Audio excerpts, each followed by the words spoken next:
Welcome to the All That Chazz Stress Relief Podcast. I'm Robert Chute, and welcome to the All That Chazz Podcast. This podcast is brought to you today by my book, Do the Thing. Do the Thing is a book that will help you with stress management, time management, pain management, and energy management. For all your life management needs, check out Do the Thing! Exclamation point.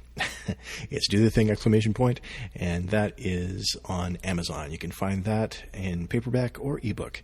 Check that out for all your life management needs. And now, on to the podcast. Hey, get all the promos away and done with within the first 45 seconds of the podcast, so I'm doing better. I do strive to be pithy, so we're going to go right into the topics today. Our portion control, appreciating smaller portions, and the problem of entitlement with regards to weight loss.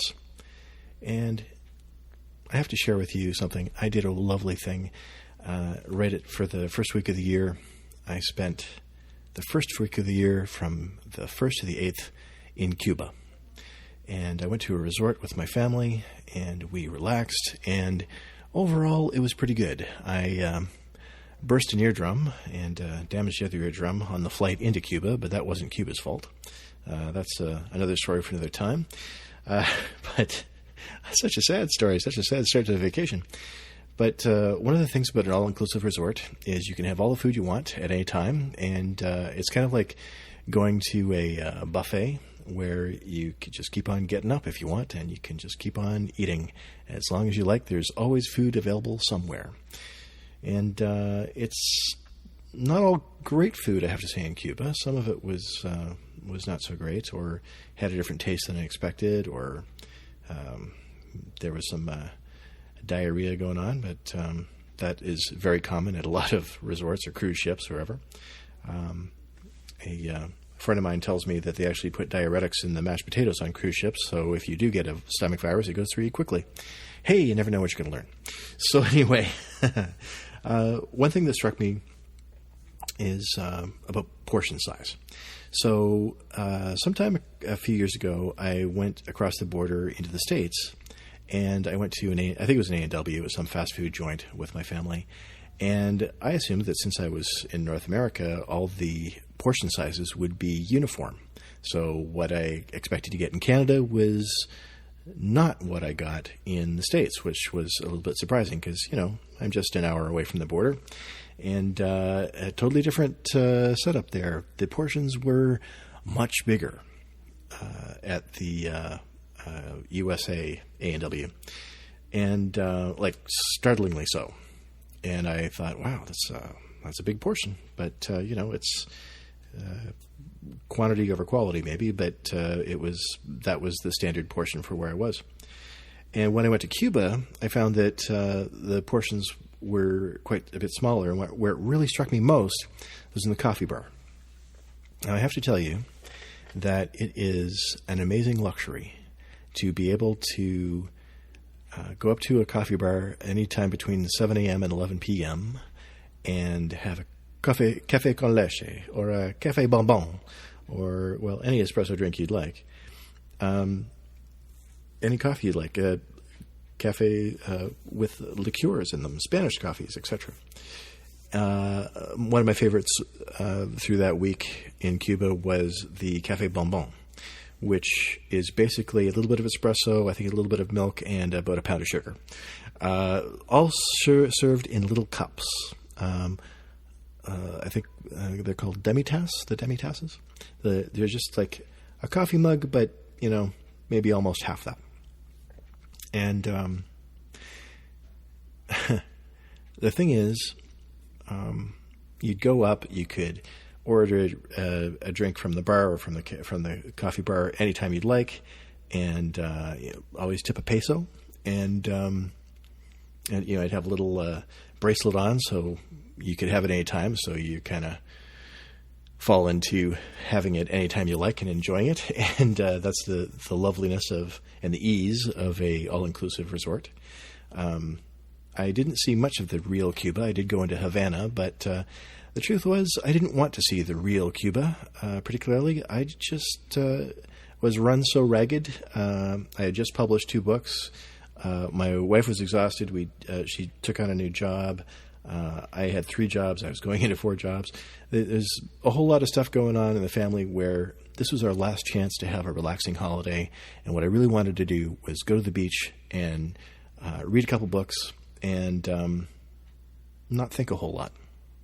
And this worked out great. So I went to Veradero, Cuba, and I took part in the coffee bar offerings, and I had a lot of café bonbons. And what struck me is I had a totally different attitude toward coffee when I was down there. I savored it, and it didn't have to be a Starbucks portion where they serve the coffee to you in a bucket. And the point of the exercise was not to just get a buzz so you could work harder and longer and just kick in a little bit of an adrenal kick and caffeine kick to boost your consciousness so you could write another book or work a little harder or work a little longer. That was not the point. The point was to have a little bit of coffee that was delicious, sit in a chair that had a view of palm trees.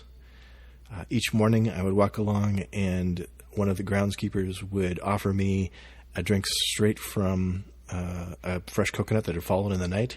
They'd hack it open, and I thought I didn't like coconut milk. It turns out I love coconut milk. It just has to come from a fresh coconut from a palm tree. It was amazing.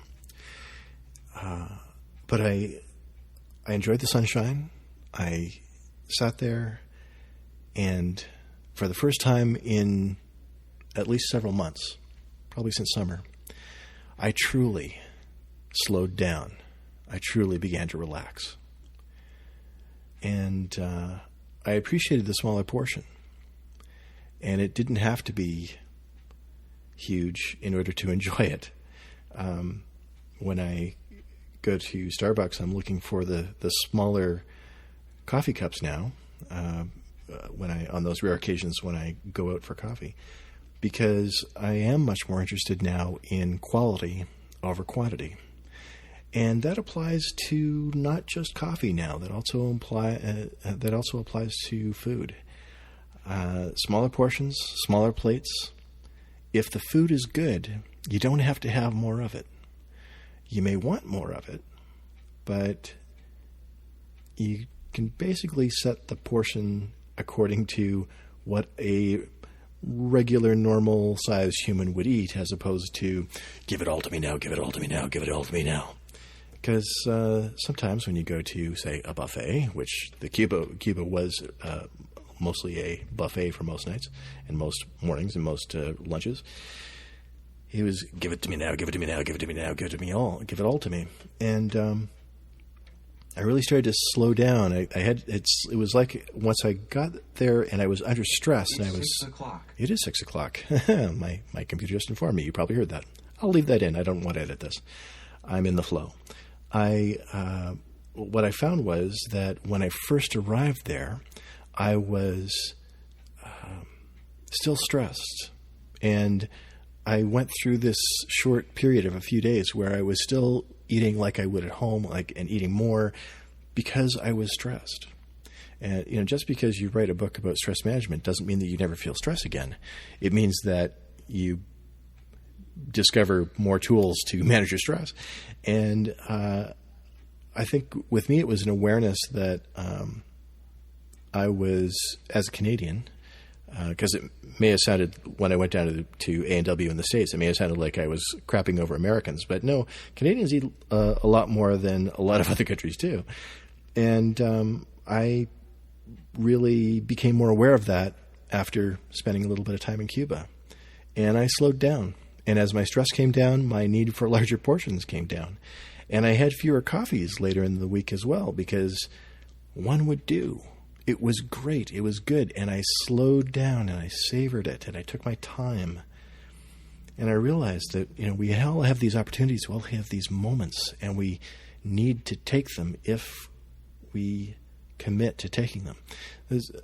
Frequently people will say, well, I don't have time. I don't have time to savor my food. I just got to grab the coffee and go through the drive-through. And what have I got to look at anyway? My McDonald's is on the way next to a industrial park. I don't want to look at an industrial park. It's the sky is gray. It's winter. Complain. And I think it's this mindset that we often have to become aware of, and then find a way out of it, where we make choices that are conscious. And when you make those conscious choices, maybe you make sure that you get up early enough to take time to enjoy that coffee, and slow down and commit to doing less. Because maybe you're just trying to push too much into one day. Maybe you're a little bit too stressed and you need to work on that in other ways as well. But the more stress you have, for many of us, that means more eating. And it's really self-medication. We're self-medicating when we eat too much. When we're stress eating, we are trying to swallow those feelings. I know it's a kind of hippie cliche, but we are really working too hard, too stressed, and making unconscious choices. When you are stressed, you'll make bad choices. When you're rushed, you'll make bad choices. When you don't plan, you'll make less than healthy choices. So it does take some planning, but I'm quite sure that the healthiest people and the unhealthiest people still have 24 hours in their days, no matter who they are. We all have 24 hours in the day, and it's about management, life management. So I've committed to having smaller portions, and I've committed to having healthier food. And I find that the healthier food, I can eat more of it. Like I'm having more salads, for instance. I've committed to having a salad every day, and I've cut out bread, and I can already feel some really positive changes. I've been sick in the last few weeks, and when you're sick, it is tempting to self-medicate in other ways besides taking ibuprofen and other drugs. You can, well, I'm sick, so I can eat anything I want. And in fact, while you're sick is a great time to eat more healthy. Maybe your appetite will be a little bit down anyway. But it's really important to look at portion control and the mood that you're bringing to the food. Think about the mood you're bringing to the food, and with that awareness, hopefully you'll make better choices. I know I am making better choices since I really flipped a switch in Cuba. And I thought, okay, I've had this pattern break. I've taken this time to sit back and look at where I'm at, what I need to change in the next year, what I need to do for me. Time is never given. You're not going to get more time. You have to take that time. You have to take that time to make, say, a better quality meal instead of rushing out to have pizza or fast food. There are a lot of things that we can do for ourselves, and we know this stuff. You know that you need to cook more or have more raw food, have more salads, for instance. You need to have more plants. We all know this. It's not that I'm giving you more information. It's that I'm encouraging you to have a pattern break, as we've discussed in a couple podcasts ago, and think about what you're doing and make conscious choices. Because when we are on automatic pilot, when we're rushed, when we have failed to plan, then we make choices that as soon as that self-loathing kicks in, where you are so full you can't eat anymore. Isn't it a Louis C.K. line of that says, the meal isn't over when I'm full, the meal is over when I hate myself. When we reach that point, suddenly we become geniuses again, and we take our brain back from our appetites, and we think, oh, I've got to commit to making better choices next time. And then we digest the meal, we go to sleep, we wake up the next morning, and it's rush, rush, rush again. And there are certainly ways around that, and it all comes down to planning. In my book, Do the Thing, one of the things I suggest is to plan the meal for the week on Sunday and make Sunday afternoon a cooking afternoon where you cook and freeze and cook and freeze and cook and plan. And when you have those meals ready, prepared, then you're going to have a more successful week. You're going to have a happier week. You're going to have a week where you feel better about yourself, and you'll have better effect on the scale. We all know this. It's just making conscious choices. I'm not telling you what to do. I'm not telling you what anybody needs to do. I can only tell you what I'm doing. And I can tell you that what I'm doing is really helping me. And if you can take something from that, I hope that you will. So that was a little bit about portions. The other thing that I was going to make it a separate podcast, but it is so tied into this that I need to mention it briefly, and that is the problem of entitlement. I mentioned this in Do the Thing as well, but it's so tied into portion control and planning. It's the issue of how there is always something to celebrate and there is always something to console yourself about. So whether you're feeling self-loathing, self-pity, anxious, stress in any way, then the urge to self-medicate with food or with some other substance that you don't need, like too much alcohol, for instance, all those things come from, I have something I need to self-medicate. I need to console myself with food. There is always either something where you're either down or you're up. And when you're up, it's, hey, it's a birthday, let's have cake. Hey, it's an office party, let's have cake. Somebody in the office has had a birthday, let's have cake. So-and-so brought in donuts, let's have donuts. There's always something to celebrate, where you feel like you're entitled to have more. And maybe you are. I'm not suggesting that we all live the life of a monk or a nun where you somehow don't indulge in the pleasures of the flesh. And in this context, I mean, what tastes good, the pleasures of the taste buds.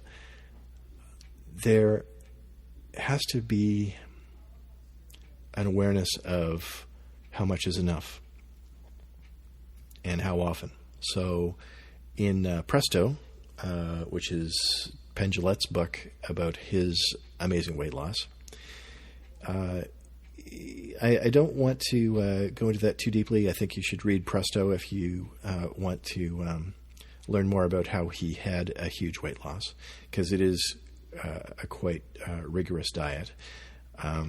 And it's not as simple as just eating a bunch of potatoes. He wants to make sure that people understand that it's not just have, the potato diet, because he starts with eating just potatoes and then a mono diet, and then translates that success into moving to I think he refers to it as an unethical vegan diet.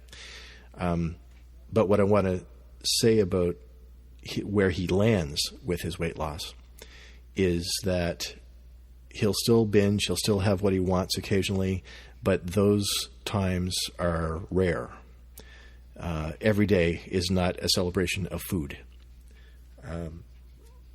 The guru that he talked to for his diet guru talks about how North American society in particular has become this eating culture where the eating is occasionally interrupted by activity as opposed to the other way around. And we don't have to eat as much as we do. We can bring down the portions and still live. This whole thing of, I need fuel. No, you probably don't. There's still, you have plenty of fuel. You don't have to carb load to get in your car and drive to your work as an accountant. Just calm down. So I do recommend checking out Presto. I talk a little bit about it in Do the Thing. I don't advocate any one particular diet because, quite frankly, that is a minefield where people who are vegans do battle with people who do paleo, who do battle with Weight Watchers, who do battle with everybody else. What I will say is eat more plants and cut down on the portions. I think that's something that everybody can agree on, pretty much. But of course, some don't. So I'm not a nutritionist, so don't take advice from don't take medical advice from a podcaster is always my advice. But certainly start making more conscious choices. I think as far as where I land at the end of this podcast, at about the 20-minute mark, it is make more conscious choices. Because when you're making conscious choices, you're going to be making better choices. So we can talk a bit more about weight loss in the future, but I have run 20 minutes, so I want to leave it at that for today. Thank you for listening to the All That Chazz podcast. I do encourage you to check out Do the Thing, because I go in more depth in a lot of topics with stress and pain management, energy management, time management in Do the Thing, and we will talk a lot about complementary topics. So I'm not doing everything that's in Do the Thing. It's talking about stuff that is complementary to the stuff that you'll read in Do the Thing. So Do the Thing. Oh boy, that's going to get old. Anyway, sorry for the little ad at the end there, but I just wanted to get that in because there is such a need for us to slow down, and I think that Do the Thing will help you with that. That being said, thank you again for listening to the All That Chazz Stress Relief podcast. I'm Robert Chute, your host. If you want to email me and say hello, you can check out my author page at Robert Chazz Chute. I also write a lot of fiction. You can find that at allthatchazz.com. And you can email me at expartepress@gmail.com. That's EXPARTE press@gmail.com. Say hello, and if you want to suggest a topic, suggest a guest, suggest a book that I should review for future podcasts, I talk about all things stress management and life management. So do consider that, and I will consider that. Thank you very much for listening to All That Chazz. Have a great day. And failing that, make it one.